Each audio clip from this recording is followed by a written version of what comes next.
So one of the things that we focus on, one of the missions for Startup Grind is to educate, inspire, and connect. That's the mission that we have about working with the local ecosystem. And the reason that we try to, so our main focus tends to be bringing in founders, but we do bring in investors as well, with the purpose of trying to humanize an investor, because I think that in as much as there's the myth about the successful tech founder, there's a very strong set of myths around tech VCs, that they are this mythical, infallible, beast who knows everything, drips cash everywhere they move, and will tear you apart, if you don't nail your pitch right the very first time. And like, I work in the investment space. I know it's not true, but it's great to get an investor who is furiously busy to come down and give time. And so the purpose of this is going to be to talk more about the person behind the investment checks that Suir Valley Ventures tend to throw out. So welcome to Startup Grind with that additional introduction. So the last time we spoke, you were doing a very bad job of dispelling the idea of this sort of international glamorous jet-setting VC, because you were in Canada on Friday, of all places, and you just jetted back on Friday. Anything interesting in the Canadian market? It wasn't quite so glamorous, David. So we were, actually part of the job basically is actually going to see the customer and the product. And sometimes that involves flying to Canada. So I was out kind of, we're looking to do an investment into an IoT company operating in the asset tracking space. And one of their key customers is Whirlpool.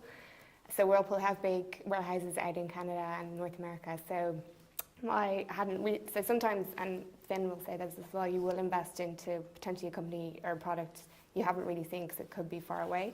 But on this one, because when we were looking at the investment, no one in the partnership really had a huge amount of industry experience in third-party logistics. So in that sense, you do kind of want to go and see the product and get an idea of what they're actually doing. Is there actually something happening out here? So I got off a flight. So the night before I flew out there, I judged the New Frontiers competition and got home, went to bed, got up at 2:30 a.m., got a flight, taxi to the airport, and flew at 5 and landed in Toronto in and around 12 p.m. Canadian time, and went straight to a warehouse. So not so glamorous, but no, it's what makes it quite interesting. You kind of go to places you wouldn't usually go, understand industries that you wouldn't have had any idea about before. And that's actually the question I was going to bring next is as an investor, you are put into other people's domains. One of the things that you look to invest in, and we'll talk more about the investment focus you have in the stage of investment, but you do look for the entrepreneur and the team to bring the expertise. Mm-hmm. So you're dropped into a supply chain business, or you're dropped into an AR/VR business, or whatever it happens to be. How do you go about upskilling yourself and educating yourself about those industries? Yeah, well, this is the thing. It actually is. It's quite daunting sometimes when you're meeting a founder, because they are the knowledge expert in their area, and you're a bit more the generalist, or you have, say in our fund we have a focus, so you will have a bit more knowledge than maybe a generalist investor, but they know the ins and outs of the industry. So your job is more kind of, you upskill yourself by, you have to read a lot. You have to try and kind of find shortcuts to understand the industry a bit better, kind of reading, maybe following other investors that invest in that space, what they've written about it, kind of what's worked well, what hasn't. So there's a lot of that of it, but it's also looking at comparable companies that you are looking to invest into. So a lot of the time it is really, you meet the company, again, from a seed stage when you're looking, it's really, is there a big market? And if there's a big market, is this a team that you think can do it? So then after that, a lot of the time when you're working on your own, as I did in a small fund, and you're bringing a company to investment committee, you have to work with them quite a lot. So you make them do a lot of the heavy lifting, in the sense that I need you to help me understand this market so that I can present it to my partners in a way that they understand, and kind of predict the questions that they might have around the market. And so that's kind of, and then as a result, you tend to gain a lot of knowledge of the particular industry. Okay, cool. We'll come back to lots of that in terms of the investment focus and your own role in there. But we might step back a little bit further into your career first before we get into there. So I had read somewhere that you had been encouraged to get into medicine by family when you were first starting out early days. Is that family business? Was that your parents involved in that? Well, yeah. In fact, my dad is a doctor and my mum is a physio. So I suppose when you grow up in a medical family per se, it is one or two of the children usually do go into medicine. But it wasn't so much an encouragement. I think I had no interest in going into medicine. And to this day, so Sunday lunch in my house, sometimes there's a lot of medical chat and I have no idea what they're talking about. Like a lot of Latin names thrown out. So no, for me it wasn't, no, I didn't think that my strengths would lie in medicine. Okay, so I think you ended up studying, was it commerce and Spanish? Yeah, I did commerce and Spanish, yeah. Okay, what drew you to both of those? Well, I suppose I wanted to do something in business.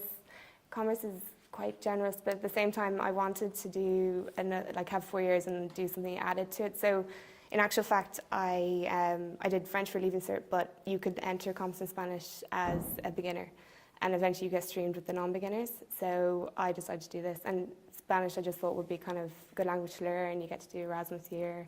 So that was kind of, I suppose, my main motivating factors at the start. But then when I actually got into commerce, I liked more the kind of corporate finance side of the modules, but also the strategy. So yeah, so I kind of specialised more on the finance side. So what would your awareness of business have been before going into a sort of a commerce and business related course? Was there business in the family, the wider family, or? No, not really. No, I guess just maybe just a bit more commercially minded in that sense. I wasn't trying to sell things right left and centre, but I did business in school, and yeah, I suppose for me it opened a lot of different doors. So you didn't have to decide straight away what you wanted to do, versus if you go set on the path of a vocation, you want to do that and that's your course.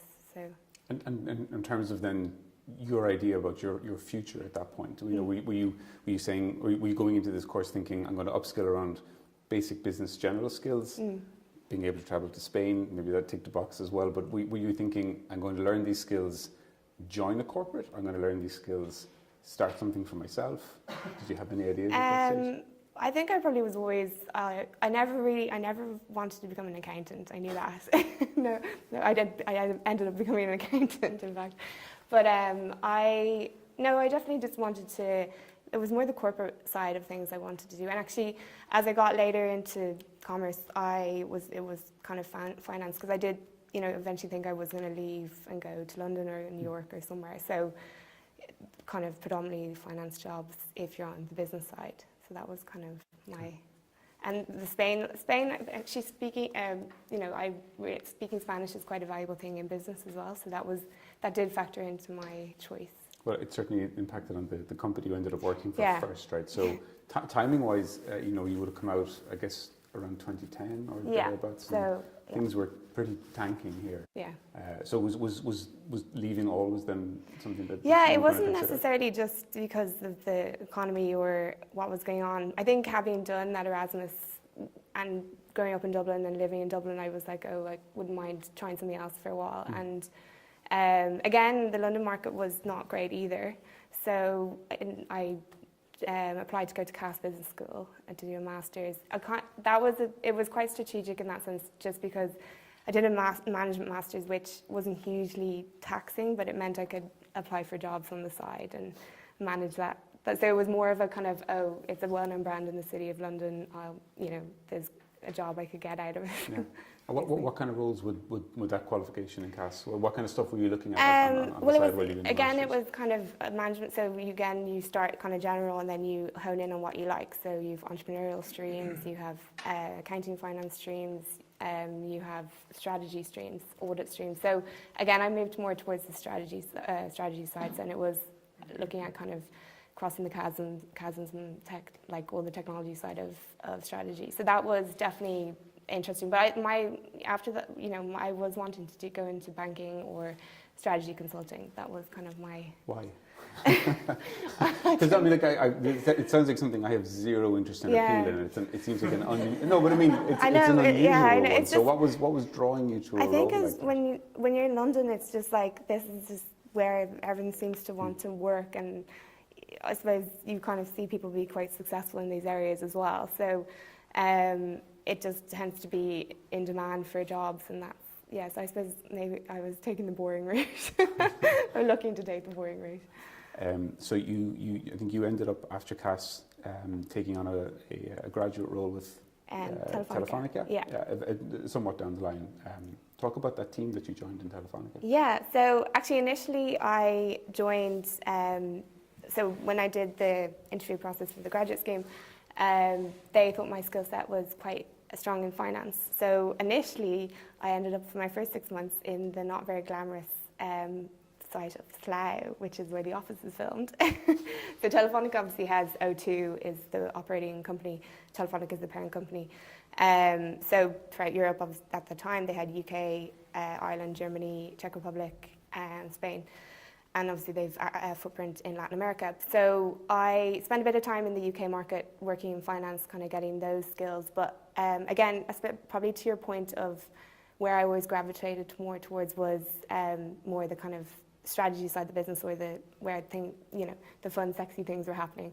So at the time when I joined, like a lot of industries, Telefonica was having, there were low margins in their core business. They had disruptors in the market like Skype, Fiber, all these eating into their margins. So they looked around and decided to kind of create a digital entity that would create a new subsidiary, bring all their digital business lines into that, and create a new company. And that would be, they ring-fenced a lot of cash from the balance sheet to acquire talent from Silicon Valley to drive this, because they didn't want to become what is called a dumb pipe, which a lot of telcos technically can become. How big were Telefonica at the time? So I actually looked at their market cap today. So the market cap is 40 billion euros. Big company. Yeah. And when they were doing that, was that seen as innovative in the space to sort of bring all those streams of business together and spin something out? Were they looking at their competitors and this was disruptive? It was, well, I suppose for telco, so telco inherently such big companies, they're not very fast moving. The traditional lines of business, they invest into the network, there's a lot of capex involved. But they were, there were different initiatives going on. I think Vodafone were doing Vodafone 360. So there was definitely, and I think the beauty of Telefonica was they had obviously the mature market in Europe, and then they had Latin America, which was growing and behind the curve. So they could always rely on it because of lower penetration of smartphones. Data plans were still making money. So there was always a way in which they could make money. So, but it was just, they just decided we need to do this, or we need to give it a shot at least. So I suppose the capital was kind of ring fenced so that they could, write it off if they needed to really. So what they did was and when I say in kind of digital lines of business, so Telefonica had probably some key verticals they focused on. So they had a global advertising division that did kind of programmatic ad tech stuff.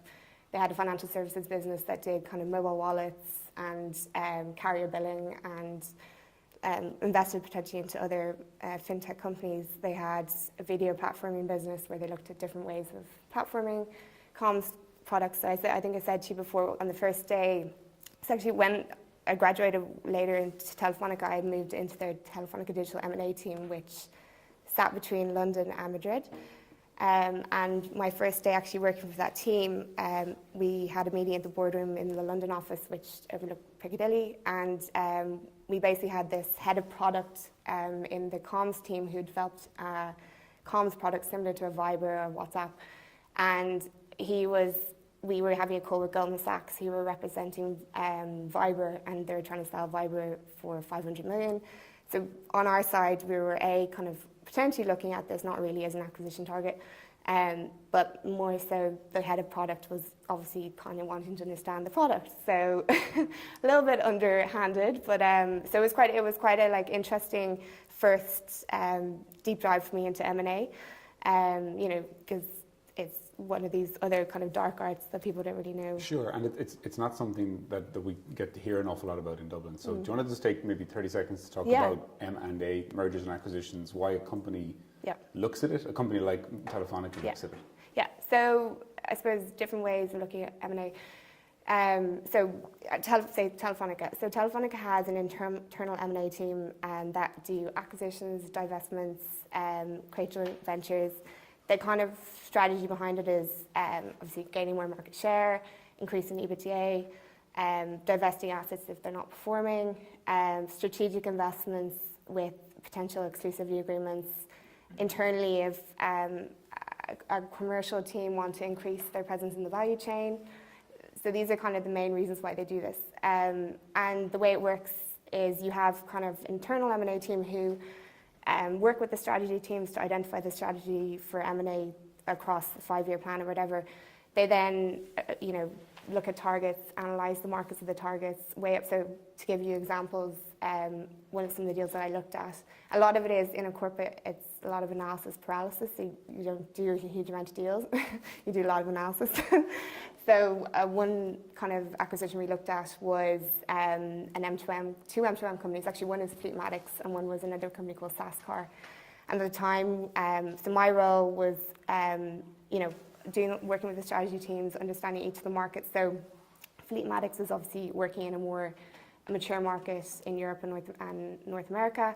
So looking at safer driving, connectivity, whereas SASCAR was looking at anti-theft in like Brazil and Latin America.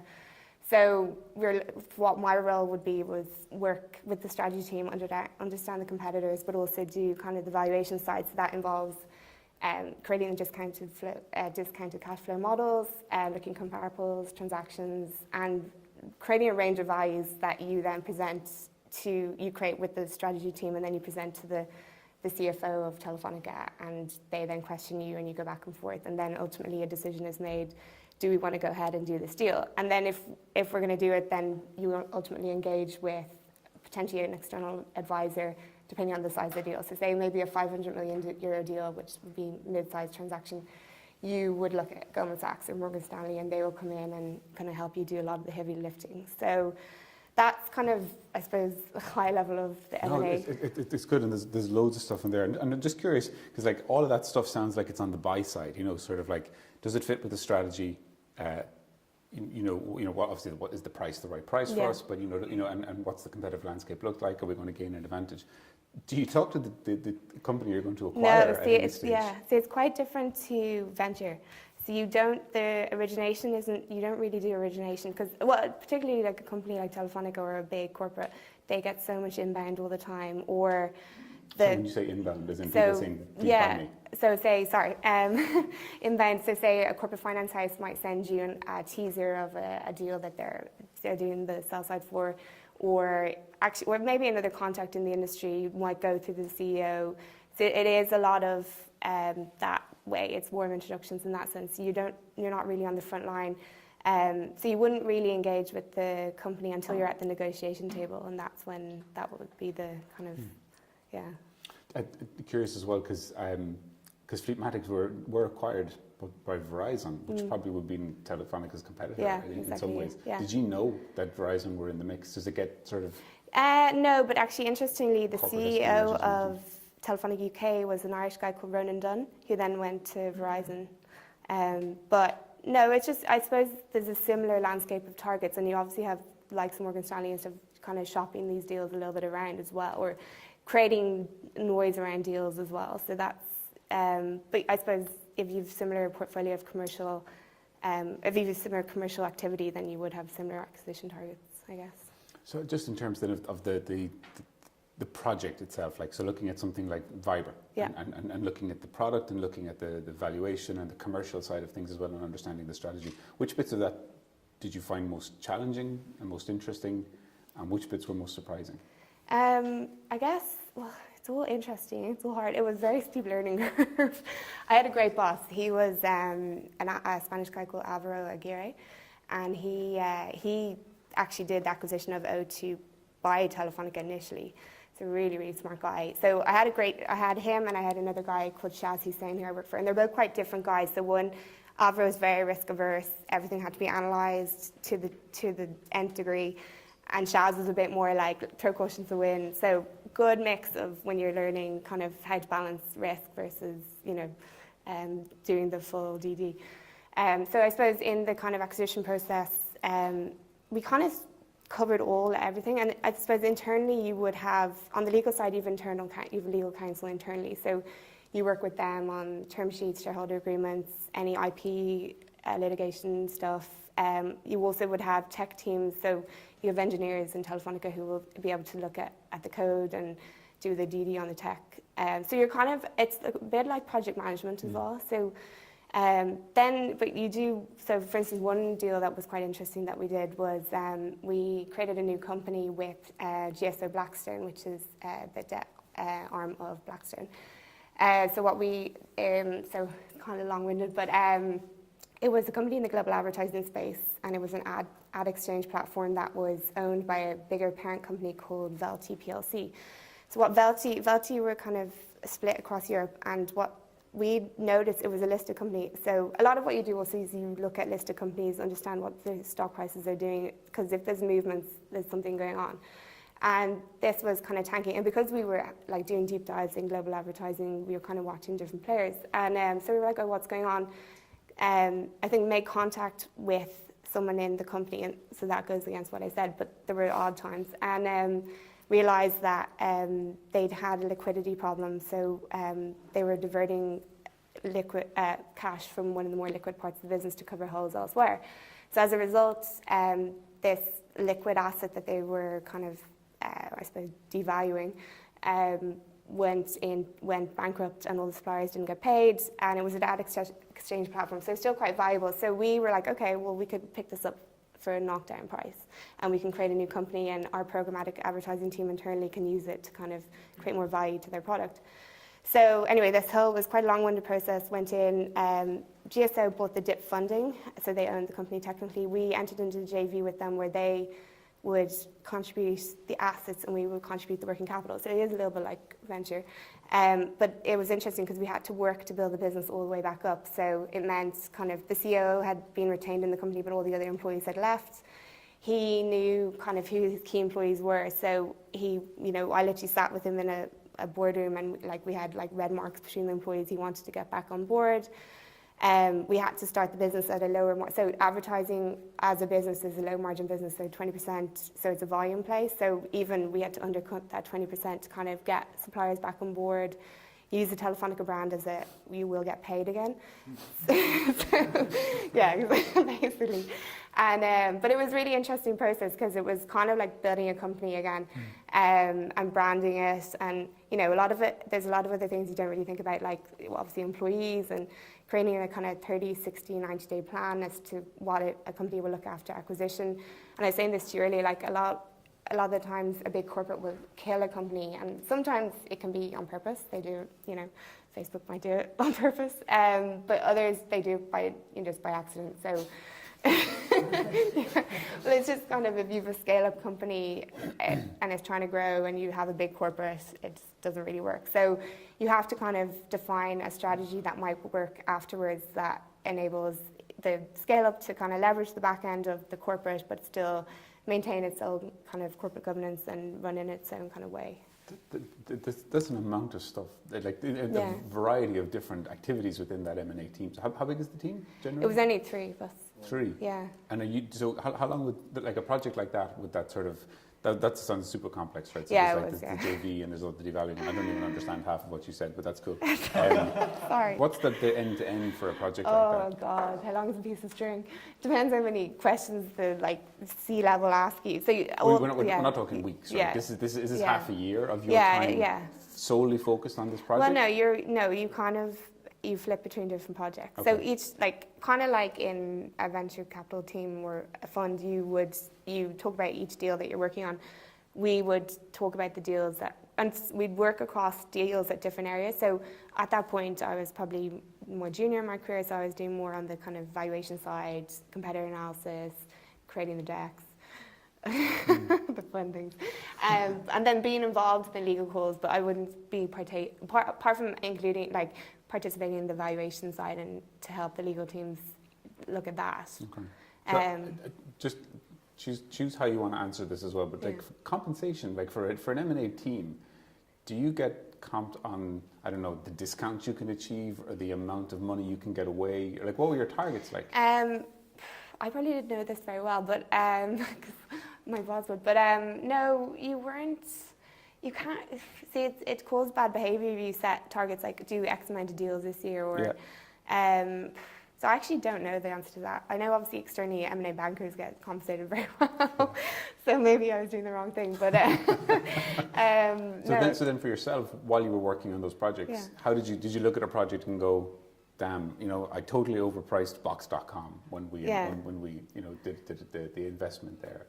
How did you measure your own performance? I suppose for me at the time I was just learning the whole time. So it's only actually interesting as you think back on these situations. You're like, wow, actually now I know now. But at the time I was just so in the detail, and so I suppose it was how quickly I could get better at doing things. If my boss didn't send me back loads of corrections. Can you redo this? Can you redo that? So, and then just have a bit more confidence in how you can approach it and understand ways in which, like, so say you're doing evaluation, how do you do, like, you obviously do your DCF, and then you look at your discounted cash flows. Okay. Yeah. And then you... are there any other accountants in the audience? Yeah. Sorry. It's too heavy. And then your comparable. So kind of being quite quick to, say, identify a public comparable that, and because you have to look at kind of what are their growth rates if they've similar products, like it's literally going into the financial statements, and if they've like lined out their products, how are they growing? And then you've to use, like, that's how intense they ask you to do the analysis internally, and then they might not do the deal. Was there stuff when you were looking at these growth stage and sometimes well-established companies, but had, you know, some of them venture backed? Yeah. Were you looking at them and thinking that's a really interesting way that they grew that company, and learning from the strategy? Were there companies in particular that you looked at and said, I learned a lot from how that company grew to the point where Telefonica would admire? Or would you, on the flip side, would you look at some companies and go, God, that was a disaster? Yeah, I suppose, like, they're, how do I answer this one? There were a lot of disasters. Like, if you actually look at, like, I think we did an I wasn't close to the deal, but we did an investment into Monetize, which I didn't think turned out very well. Like, you know, even, I don't know, I don't really have the answer to that one. Oh, okay. It was hard. Like, the thing is, that's the beauty of venture. You're so close to the very edge of it, versus when it gets to a corporate. Like, we weren't looking at any companies that weren't EBITDA positive. Let's put it that way. Okay. Yeah. So just to finish up on the Telefonica piece, it's interesting you mentioned the venture, because Telefonica are very unusual in the fact that they had the stuff that you were doing in the corporate M&A, and they were quite aggressive, I guess, in that they were quite active. But they also have Telefonica Ventures, and then they had stuff like Wyra, which would be at the sort of the pre-seed accelerator stage as well. So did you get to interface with those parts of we did. Telefonica So as well? It's really interesting because, as I said, I checked the market cap today, and it's like, what, 40 billion. You actually still, maybe when you're working in more the M&A roles or the more kind of corporate roles like that, you do get serious access to the top. And as a result, you're involved in the strategy making, or you see the whole strategy. So when it's the kind of growth strategy or acquisition strategy, you are plugged into the Wire Academy, you're plugged into the Telefonica Ventures team, any moonshot programs that they have. So there's a lot of different innovation hubs within a big corporate, like, you know, corporate innovation is the thing. But so we would have, you know, gone along to Wire. I suppose it was also building that relationship. So I suppose from Wire's perspective, what did they want to know from us? What we saw was what was interesting for them to go out scouting, I guess. And then we would obviously look at what's in Wire that's interesting, that would we later on do follow-on investments. Telefonica also had fund of funds, so they would like invest some capital into funds that invest for them. So there's ways in which you can do that too, so investing into even earlier stage, or Telefonica Ventures might come in and invest. So so you are just completely plugged into that ecosystem. And then on the ventures team, while we weren't involved in kind of their strategy, if we would help them kind of, help them through the deal process, any of the kind of other elements of the deal they needed help with, like mostly valuation, which is where M&A teams are quite strong. But yeah, so Box.com was one of the ones we did. It was like a Series E-1, so it's quite late. And again, most normally corporate venturing teams invest kind of later after maybe Series A, and it's usually there's maybe path to control or more of a strategic mindset. So with Box.com, it was an exclusivity agreement in Latin America, and that was, made us, it's a good press release as well. That's an expensive press release, though, right? I mean, there's other ways to do that.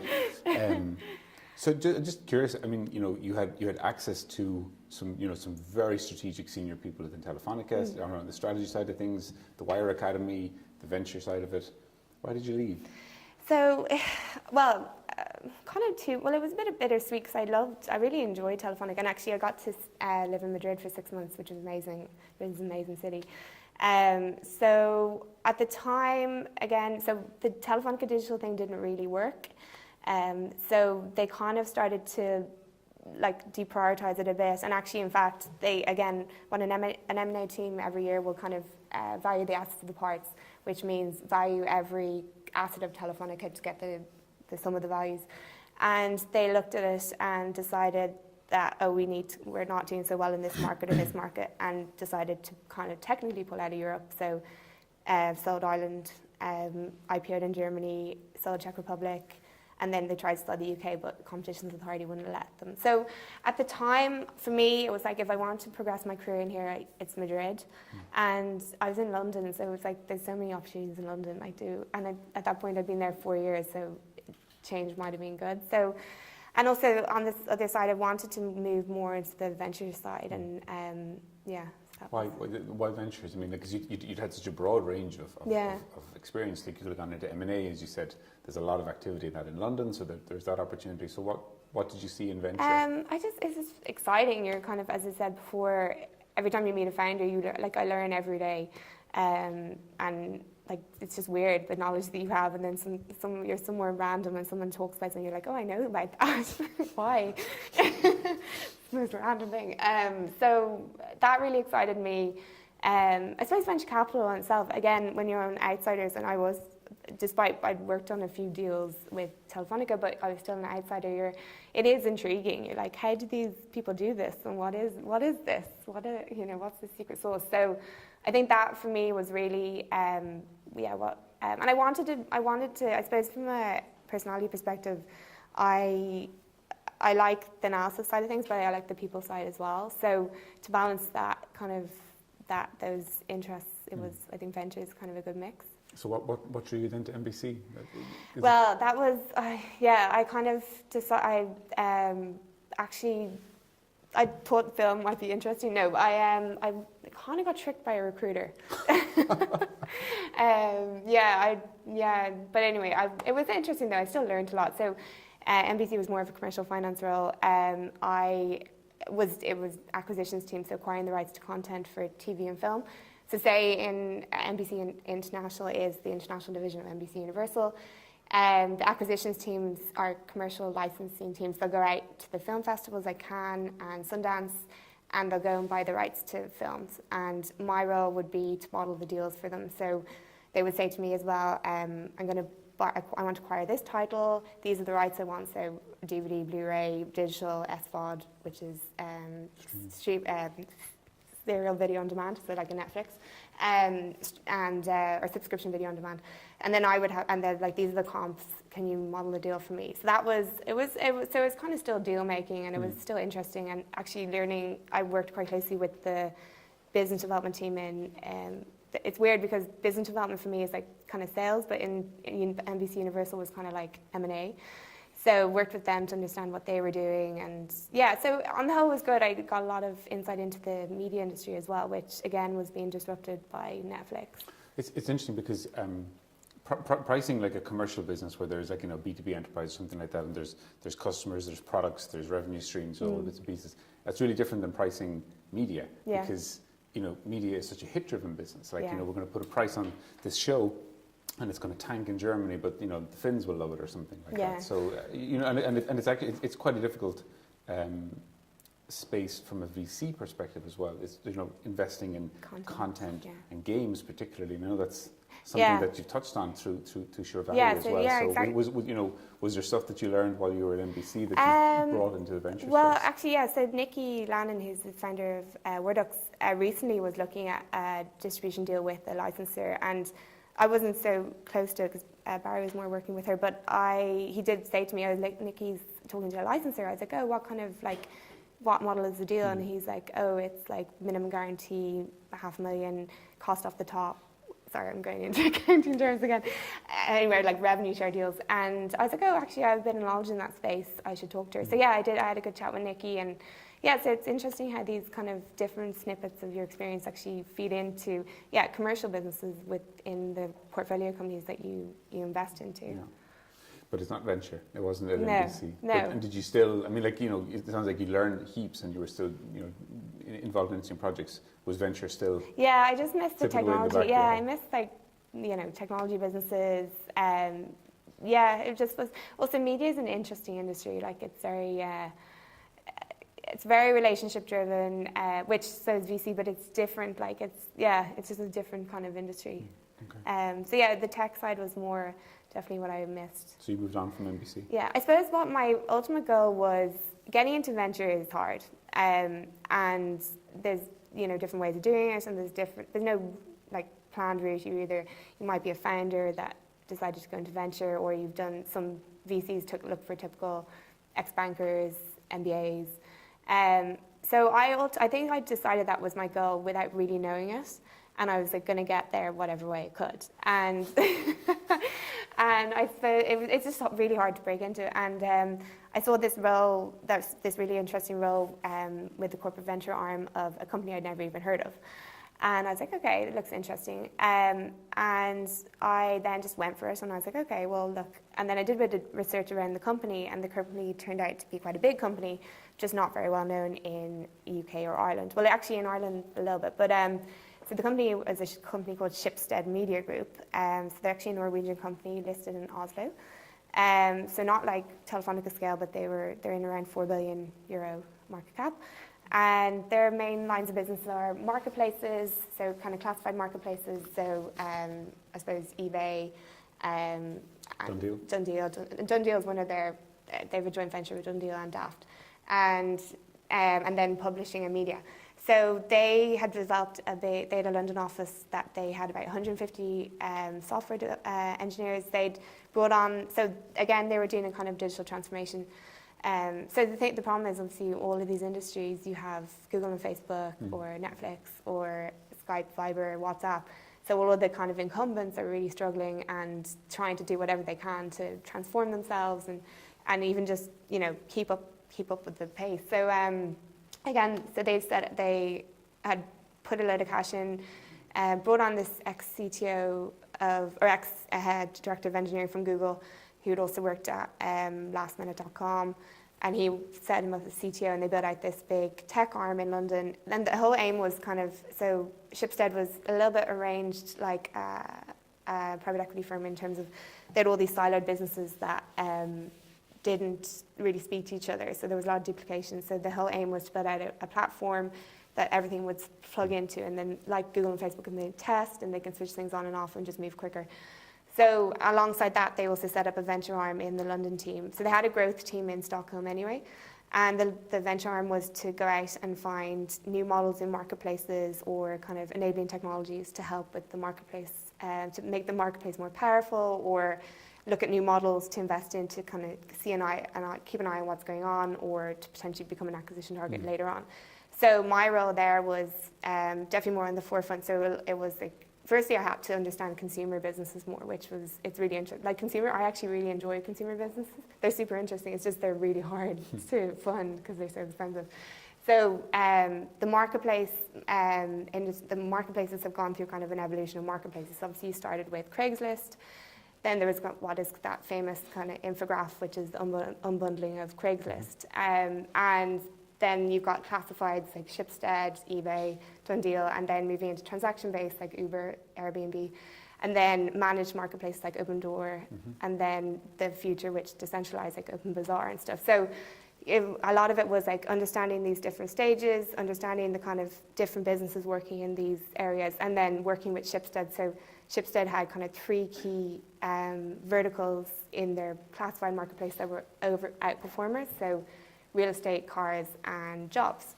And so then my job would be like, okay, well, what are the really interesting, I suppose, car marketplaces? What are the really interesting real estate marketplaces? And then trying to like understand, would we do investments into that? And then on the other side, on the enabling tech, do we want to look at an AR/VR company to help with the marketplace, or any AI companies, image recognition, that side? And the difference, I suppose, from the time when you were in Telefonica and looking at it, these maybe you had a higher level view. You were probably much closer to founders. Yeah.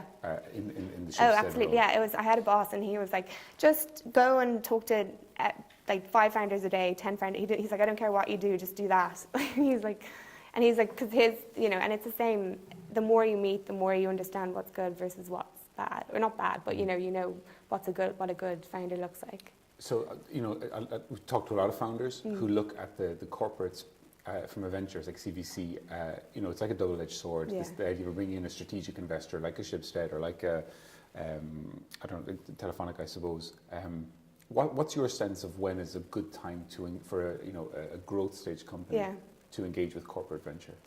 I think they can be very useful. You just have to be careful and do your due diligence, like doing your due diligence on investors. If you see them as a route to more customers, they can definitely help you. Like, as if they have the distribution leads, then I think they are a good fit. Other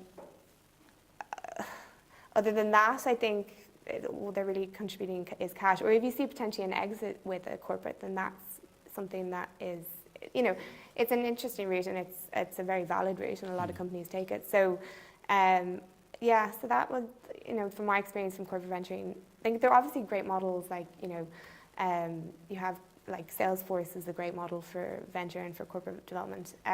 So it just really depends on the. So in terms then of the profile of the founders that you were meeting, what felt like a good fit then for Schibsted?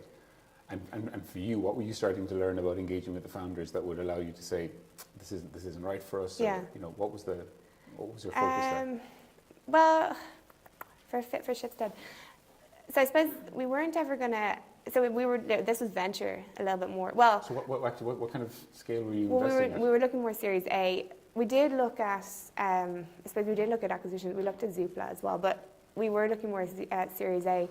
So I did work with the M&A team there. Like, it just always like crosses over when you're in a corporate. So it would be more like Series A. So you have more data to go on.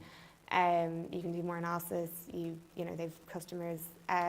Did you have was there like a lifetime of the fund? Did you have to get a certain amount of money away? Like how close was it to? No, so this was off of the balance sheet again. So it was just they were like, okay, well, this amount of money you can invest. So we just had to go through investment committee again and have kind of a business owner in that sense. How did you drive targets then? Could you sit and go, wow, there was nothing interesting this year, Schibsted?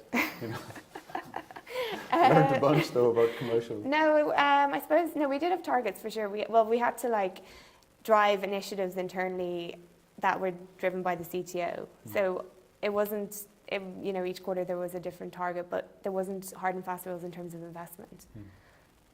So I remember talking to a VC years ago when I was first thinking of getting into venture, and asked him how someone would know that they were in VC, like how would they differentiate? Yeah. He said, well, if you've lost about 10 million euros, that's a good start. Yeah.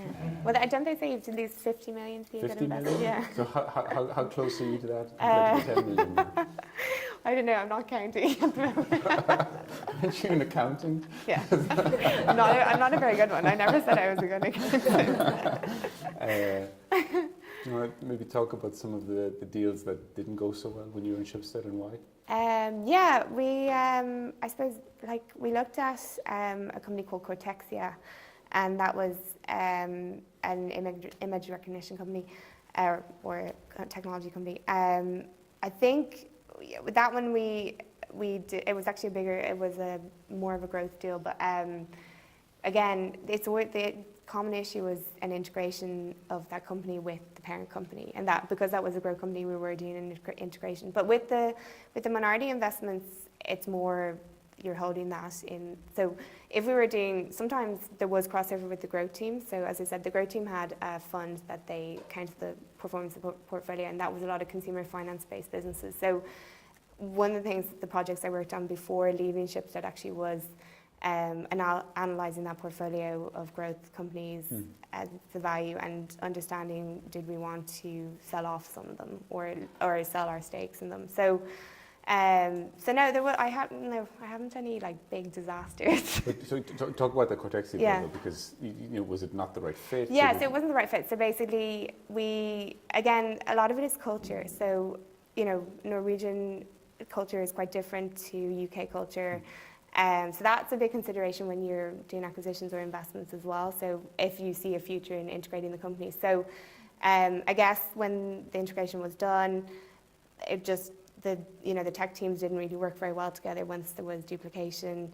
And also what happens a lot is engineers like to build their own products. And if you bring in another product with a team of engineers, it's very hard to integrate it with the existing teams. And was that something that, did that give you value personally to like bring in a company that there was success on both sides, so that the company that you're bringing would be able to grow and the parent company be able to grow? Was it frustrating when that didn't happen? Yeah, no, it's, corporate venturing is very frustrating on one hand, because hence why I ended up going to fund side. Because you do a lot of analysis and, meeting lots of companies, and you waste a lot of their time as well.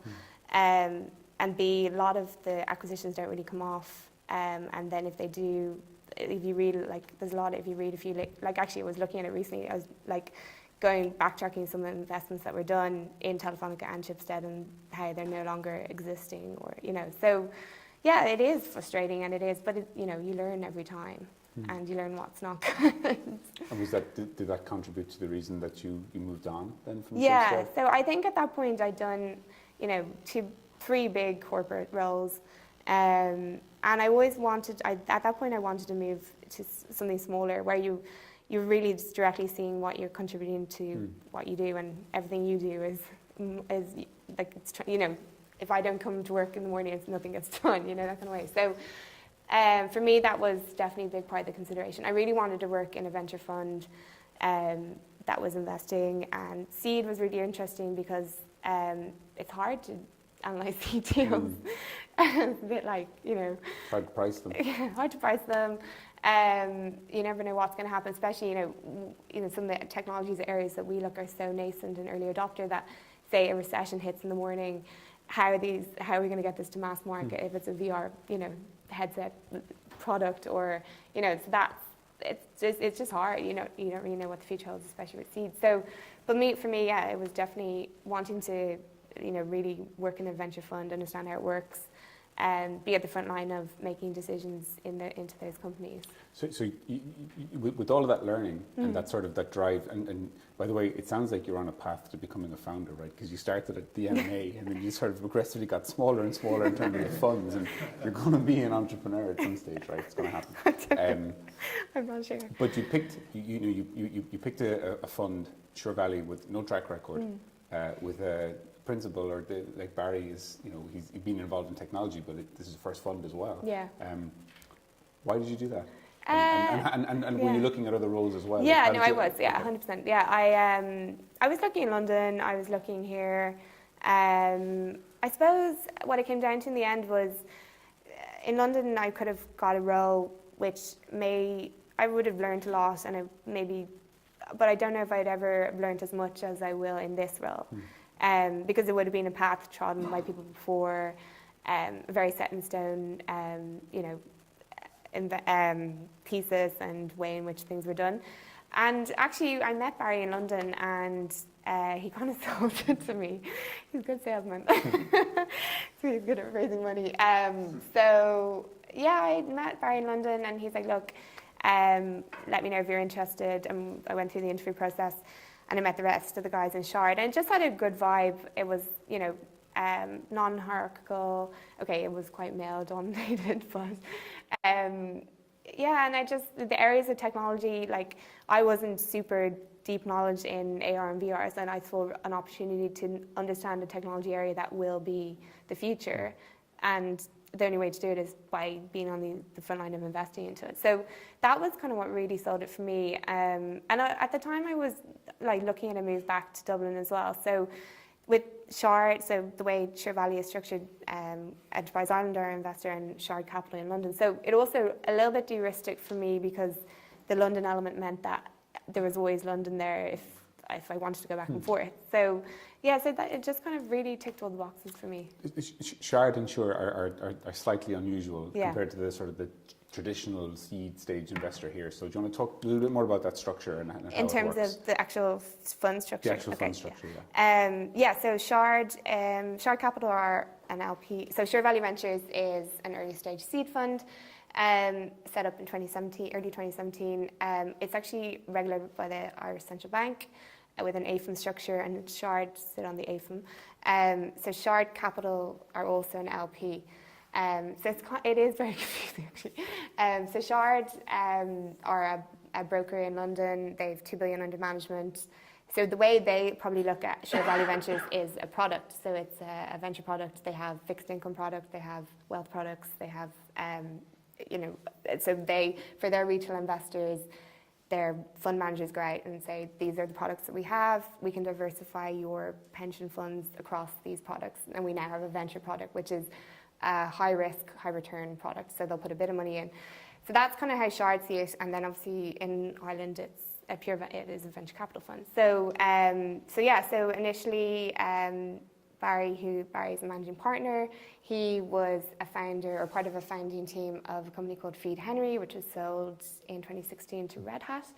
And I guess Barry saw an opportunity. He was like, I've been on the startup side. He's also worked in kind of the research areas in Ireland and TSSG. And saw an opportunity to kind of go out and set up a venture capital fund. And Enterprise Ireland do a venture capital fund call every 2 to 3 years. And so he managed to get it together. He had relationships with Shard, and the founder of Shard,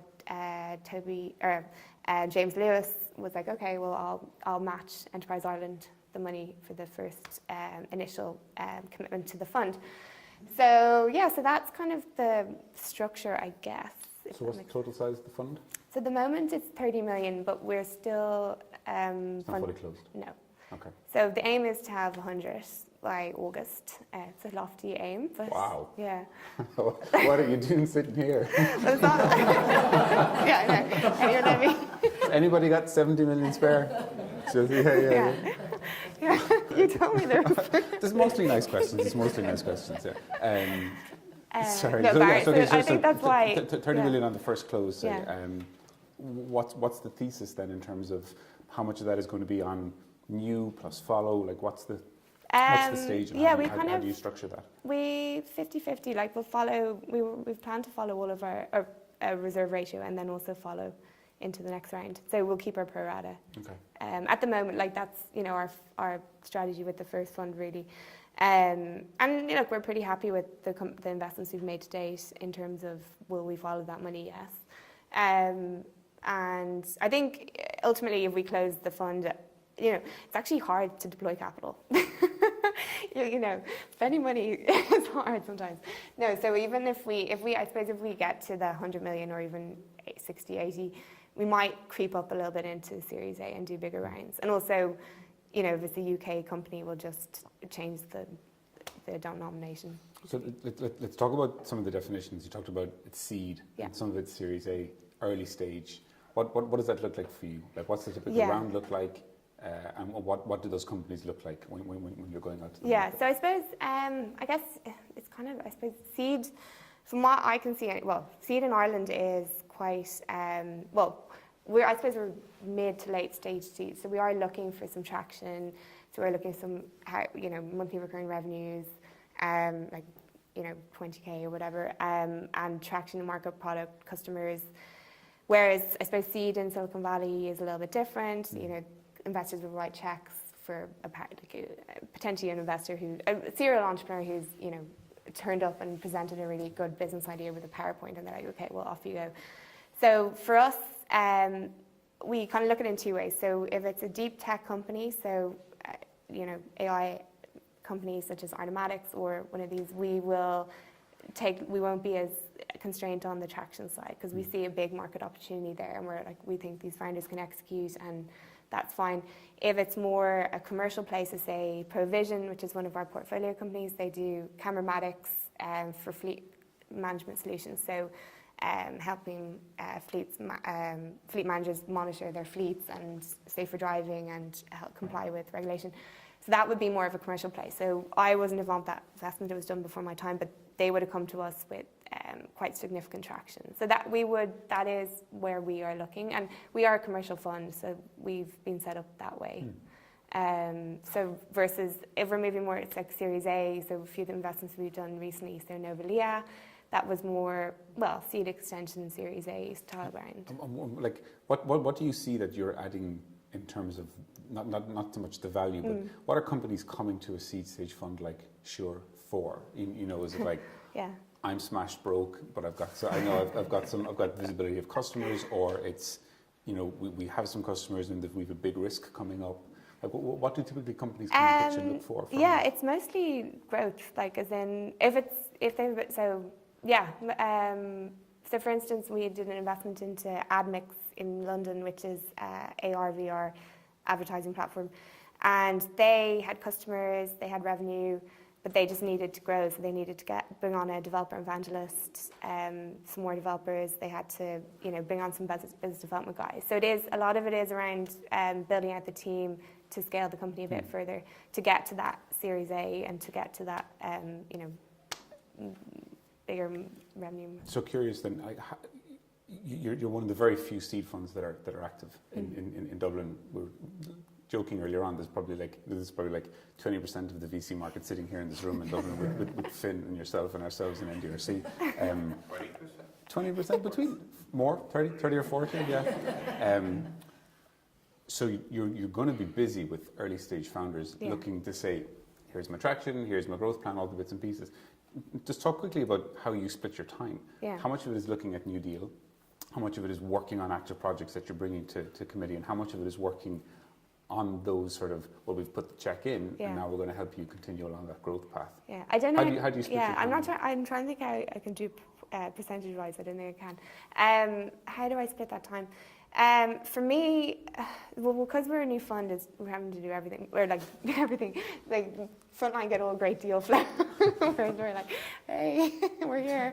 No, I'm joking. But so a lot of, I suppose, it is mostly origination at the moment. Like, so it is seeing as many deals as I can see. I suppose what makes it a little bit easier for me is because we have a focus. It means that my initial filter is quite, I can filter companies quite quickly. But I still, at the same time, it's interesting to see all of them. And then our aim is to kind of do 5 deals a year. So if you put it down to investing into one company out of every 100, you're looking to do 500, 600 companies or more.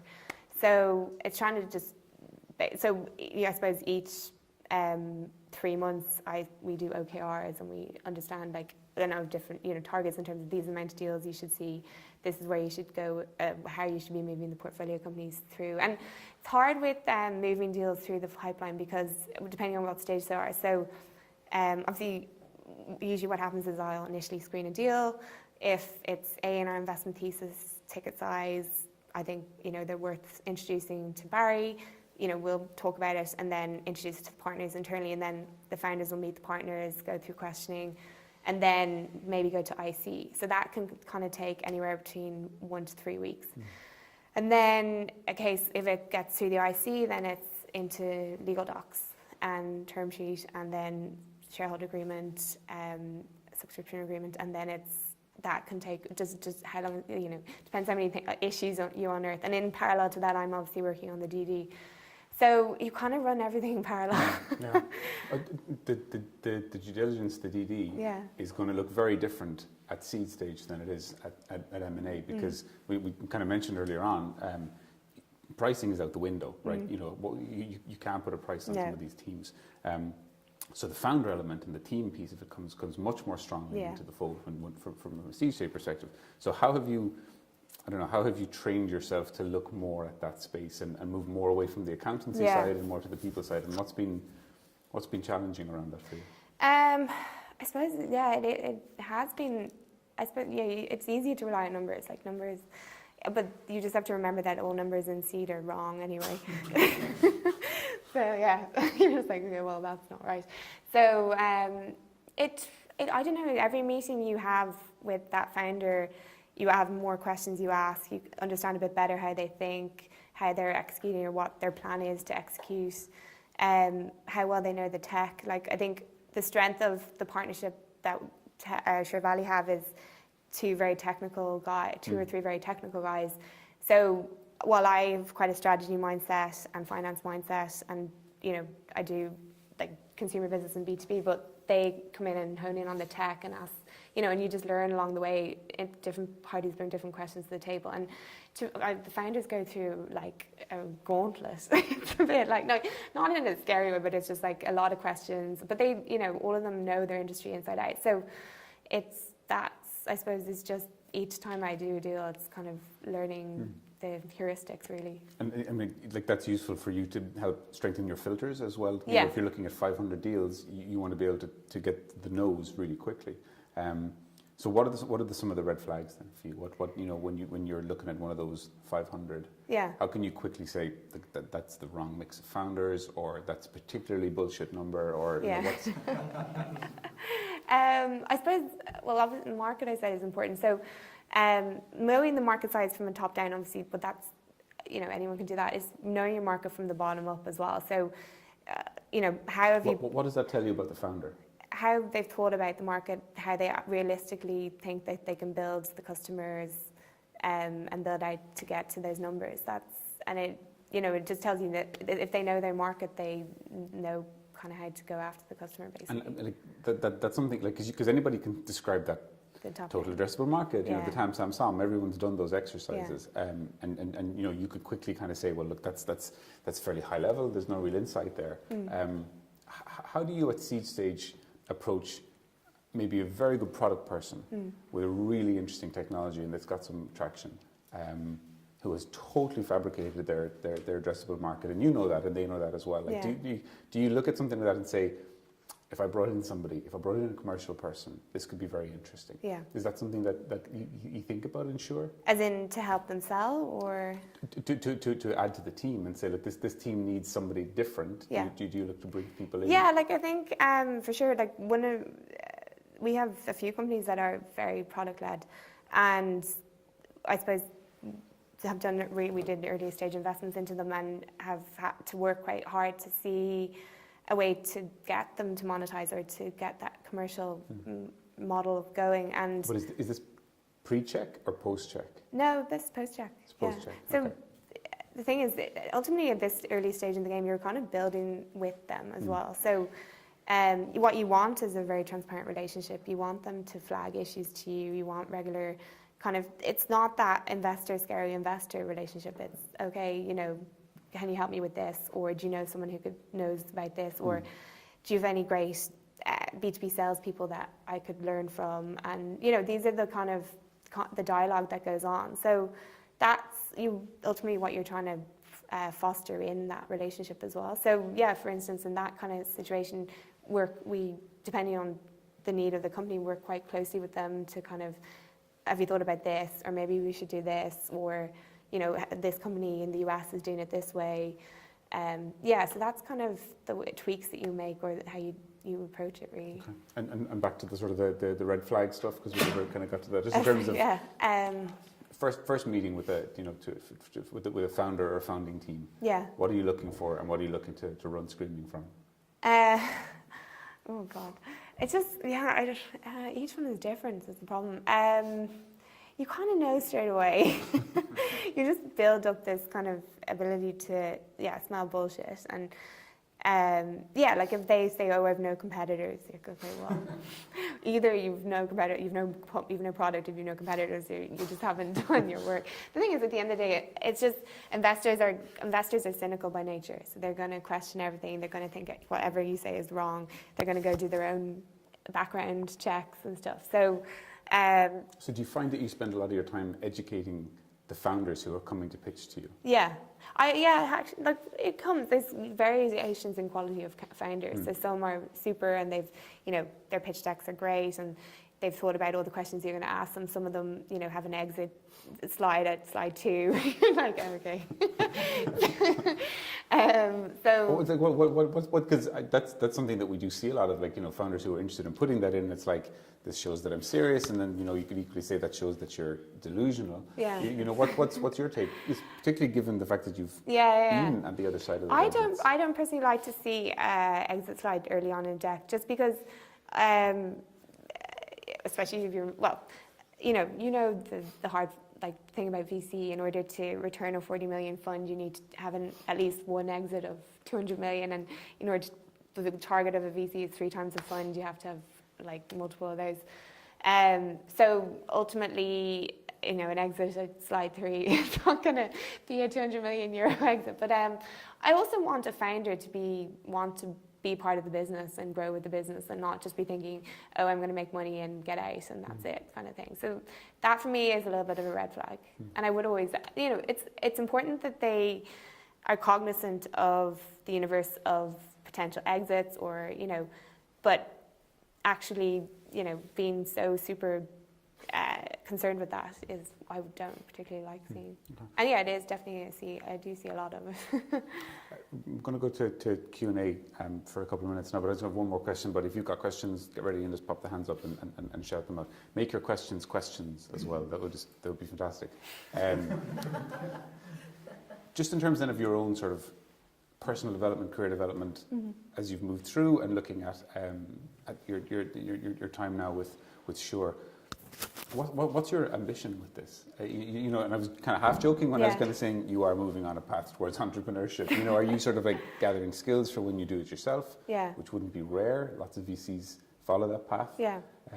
Do you get out of bed every day and say, I'm going to make Shard Capital a fuck ton of money? Or, what's...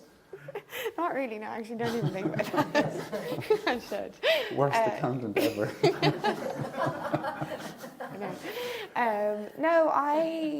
My aim would be just to get as much experience as I can, investing into great entrepreneurs, companies, seeing them through exits, failures. Get all the. I like the job as an investor. It's hard, and it's also the difference. I suppose the stark difference between VC and M&A is VC is quite a lonely job. Sound really sad. No, you are out on your own a bit. Versus when you're in an M&A team, you're on a deal team, so you have a bit more collaboration. And it is, you're saying a no a lot, which isn't a nice thing. And sometimes I'm like, maybe I'll have to move out of dog patch because they'll hate me because I've said no to every company now. What's that like though? Not everybody hating you, but talk about a no, because there's a good no, there's an awful no, and then there's the sort of not now, which is the worst thing that a VC can say. But the thing is, not how now. Much work do you put into a no? So I probably... How many people have you said no to so far? I kind of feel like I'm on a dating show now. With the Savanta system, I'll send you. No, I don't mean like that. How do I approach now? I'm probably quite transparent when you meet me in the first screen. So a founder can probably tell quite quickly whether I'm interested or not. And I actually don't mind that approach because I think it's actually better. So, but I obviously will follow up and say no. So it's usually, because we have an investment focus, that makes that filter process easy. So I'm like, you're not in our space. I get a lot of deals that wouldn't even be, they're consumer deals, and it's not, we're not going to do that deal. So for the sake of people's time, I will say no. So there's been a few, actually I had a difficult enough situation where it was a founder who was actually a friend of mine, and I liked his company, and the company he founded, brought it to the guys. It was in the payment space, and payments is tough, and I was like, not so sure. But we brought it through the whole process, and eventually, so in the way decision making happens in Suir Valley is it's all consensus. So once it gets to investment committee, all the partners have to decide they want to do the deal. And it was decided they didn't want to do the deal. So I then was in this awkward position where I have to call this person who's my friend and a boyfriend of my other friend and say, look, I'm really sorry. And like, it's really hard because he took it very personally. And in fact, actually, myself and Barry, my managing partner, had a discussion about it. I was like, I think I'd prefer you to say no. And I think he'd take it better coming from you anyway. So, and I know in the aftermath, it wasn't, because for a founder, their business is like their baby. So it's rejection. So it gets at you. So those kind of situations are tough. And nobody likes being told their babies are ugly. But that's so far away from the M&A space. Where it's like, nobox.com, we're not going to invest in your Series E. And it's not the founder, it's their lawyers that you're talking to or something like that. So. Yeah, M&A is it's quite, well, it's hard-nosed. Like you have CFOs who are tough. Like Telefonica has Spanish CFOs who are like, it's run by finance people basically. Yeah. Okay, I'm going to go to the floor for some questions. So throw the hands up. This is not pitch time. This is not pitch time. Okay, this is a question that you'll get an answer to. Oh, it might be a no, but let's not do pitches. Okay, everyone agreed? Let's do an honor bro thing here. Don't pitch me. Okay, see you, Finn. Did you say babe? Oh, he didn't say babe. Do you want to stand up and shout out your question there? Yeah, I actually have two questions. First question, how many hours do you work per week? All of them. Yeah. I would imagine. Well, yeah. No, it's hard because this sounds really corny, but you actually don't consider it work sometimes. Like, it's a really interesting job, so there are hard parts to it, but I try to not work weekends. Okay. Second question, you said you see yourself more on the investing side rather than the entrepreneurial side. Yeah. Based on your experience with all the founders and the entrepreneurial side, what kind of skills do you lack in order to be an entrepreneur? Well, an idea first. That's the key one. What skills do I lack? I don't know. Being a founder is, like, it takes a lot. Like, it is, I admire founders. It's such a tough job. And I suppose being all like, especially if you're the CEO founder, you're doing everything. You're, managing the whole thing. So that for me, I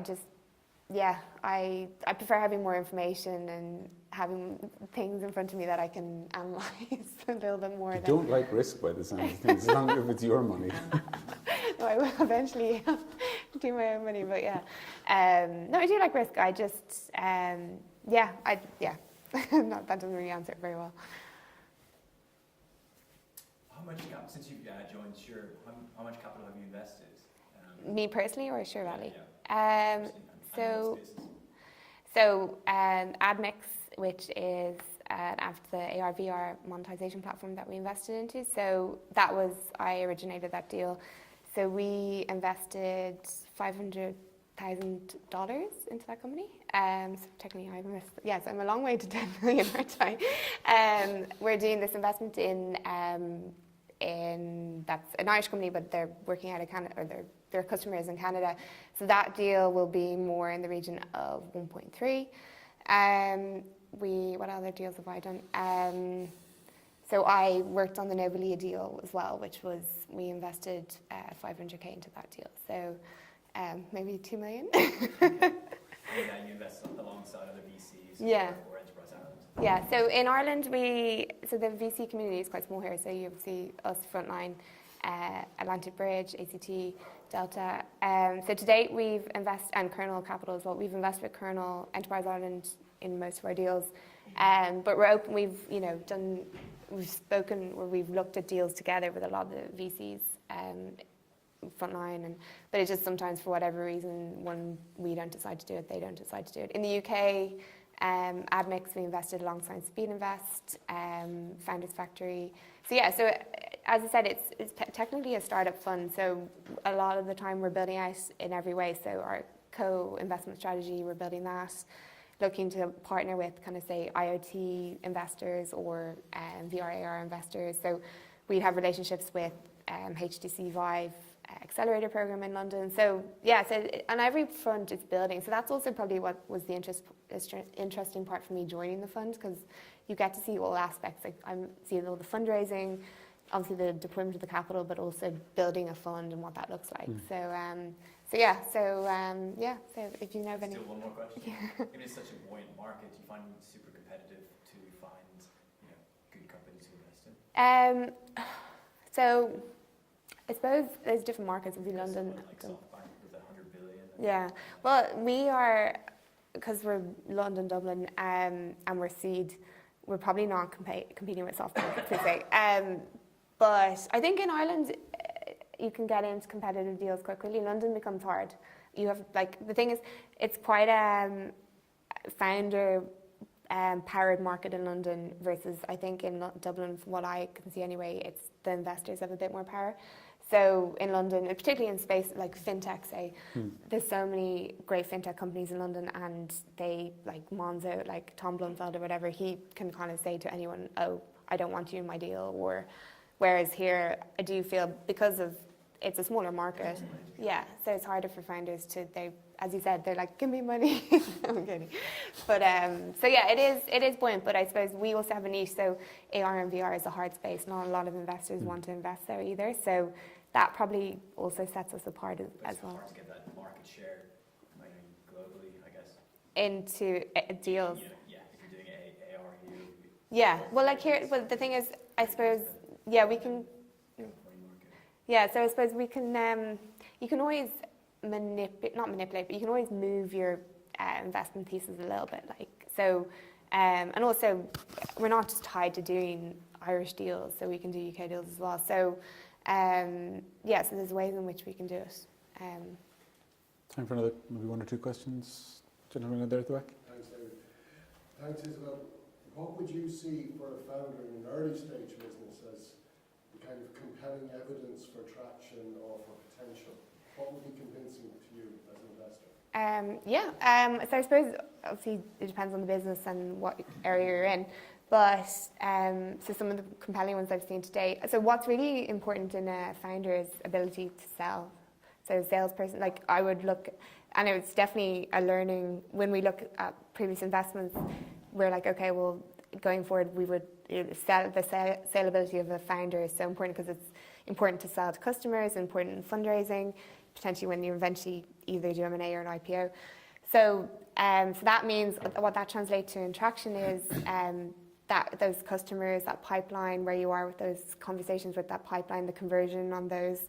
I suppose also understanding that go-to-market strategy is really important for us when you see the founder and have they thought it out. So another deal that we're looking at the moment is in the IoT space in environments. So they've created an IoT solution that monitors gas in landfill sites. So it helps environmental consultants when they go out and do it. So their go-to-market strategy with that is through the consultants. So great founder and really interesting space.